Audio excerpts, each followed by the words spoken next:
Call this budget hearing number 2 to order. First, we need to approve the agenda. I need a motion to do so. So moved. Mr. Toole, Second. Mr. Hammond, all in favor? Passes 4-0. Purpose of the hearing, Mr. Adams.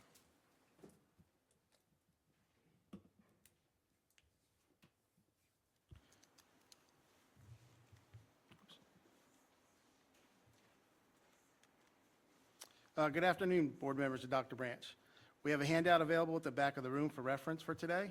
I want to remind everyone of the purpose of the hearing. The Oconee County Board of Education has tentatively adopted the fiscal year 26 budget. Georgia law requires that the budget be advertised after the Board of Education adopts the tentative budget and prior to final adoption. The board is required to hold 2 public hearings for the purpose of providing an opportunity for public input on the tentative budget prior to final adoption. On the screen, you will see our budget calendar. In April, we presented the budget review presentation. And on May 12th, May 22nd, we had our first budget hearing. And on May 12th, we also adopted the budget. We presented it and adopted that day. The second budget hearing is today, May 29th, 2025, at the board meetings room at the Instructional Support Center, 71 North Main Street in Watkinsville. Budget considerations for the fiscal year 26 budget include salary steps of $1.08 million, health insurance employer contribution of $3.08 million, the teacher retirement employer contribution of $1.1 million, and school resource program at $2.5 million, for total considerations of $7.8 million. With a continuing budget of $112.6 million and additional considerations of $7.8 million, the total budget expenditures amount to $120.5 million. Of the $120.5 million, 88.5% of the fiscal year 26 tentative budget is salaries and benefits for staff, leaving 11.5% for operations of the entire district. The budget is based on an estimated rollback rate, millage rate of 13.919 mils, a decrease of 2.32% over our current millage rate of 14.25 mils. This leaves an estimated unassigned fund balance on June 30th, 2025 of $24.5 million. If you add projected revenues of $119.1 million and deduct expenditures of $120.5, you come to an estimated fund balance of $23.2 million on June 30th, 2026, which is a projected 19.2% unassigned fund balance. This represents approximately 2.5 months of salary and operational costs for the school district. And for comparison and best practices recommended by the Department of Education and standard business guidelines, they suggest maintaining 3 to 6 months of operational costs and reserves. And also, I'd just like to note, if the rollback rate is tentatively adopted, hearings on the millage rate will not be required this summer. We also have our federal fund budget for tentative for 2026, where projected revenues and expenditures are $7.6 million, and federal funds account for about 6.5% of the budget. On average, the district administers 9 distinct federal grant programs each fiscal year. Again, these funds are passed through and reimbursement based, with we lag to receive them out throughout the fiscal year. The budget presentation, budget calendar, and budget documents are posted in Assembly with corresponding meeting dates mentioned earlier. The board will vote on the fiscal year budget and tentative millage rate at the June 9th, 2025 board meeting. And that concludes my report, unless the board has any questions. Questions? Thank you, Mr. Adams. Thank you. Mr. Colquitt, Public Communications. Thank you, Mr. Ransom. We have one Oconee County resident signed up to address the board. Before I invite her up, I'll read this. Policies BCBI and BCBIR1 state that only Oconee County residents or school system employees may address the board, and that members of the public shall conduct themselves in a respectful manner that is not disruptive to the conduct of the board's business. The board allows 3 minutes for those who sign up prior to the meeting. Please state your name, address, and topic.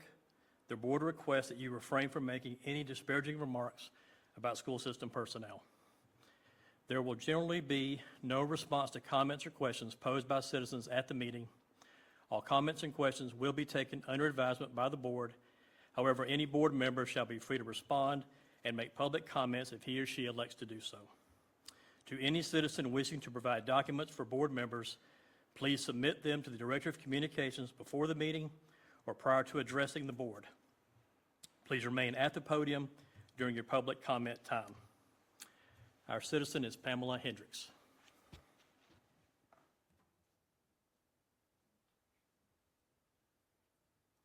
Welcome, Ms. Hendricks. Thank you.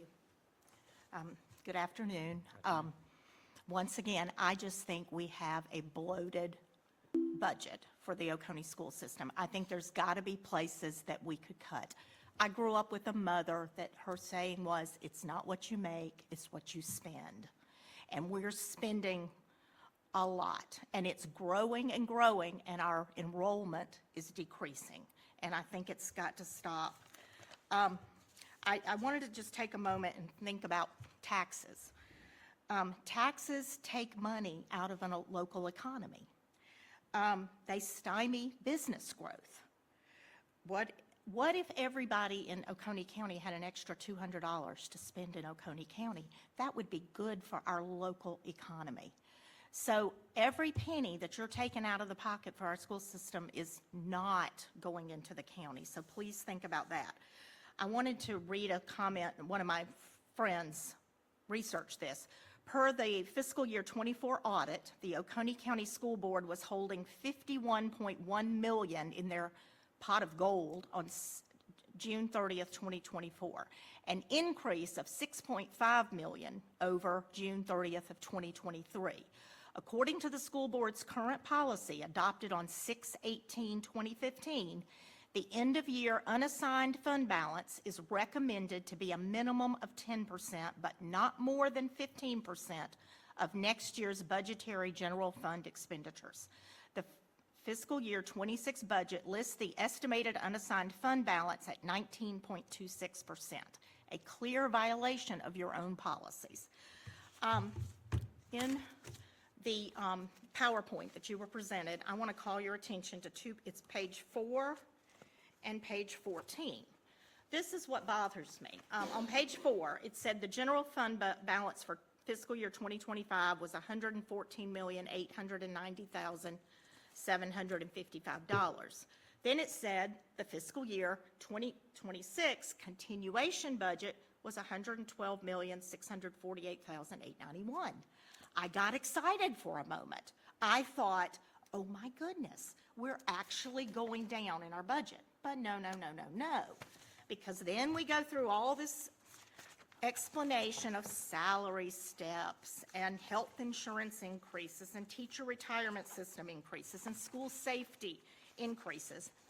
And what we got back here was, oh no, we got to add up that $7.8 million in, and our budget's really $120,526,304.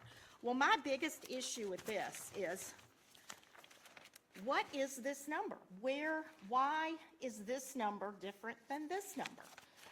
We are talking about over $100 million, and all you get is this line item. Do any of you know what really is in that money? Thank you. Thank you, Ms. Hendricks.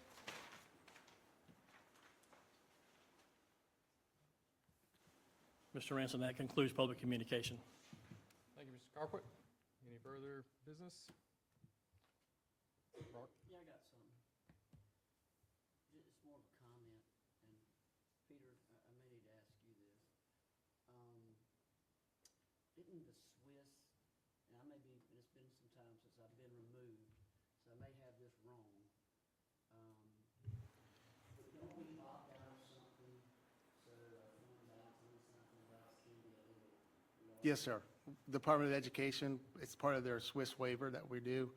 We are part of, and we were granted an exemption for that particular part. So it's statewide, they do it. We're not the only school system that participates in that.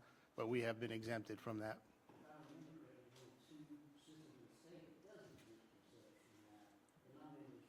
Bad all the time, but kind of remember that, and that was just an comment based on the comment a minute ago about us being over in the fund balance. And also, I want to go back to one other thing, it said recommended in our policy. The word recommended, not had to be, so just want to make certain everybody's clear. Any other comments? We have no further business. We're adjourned.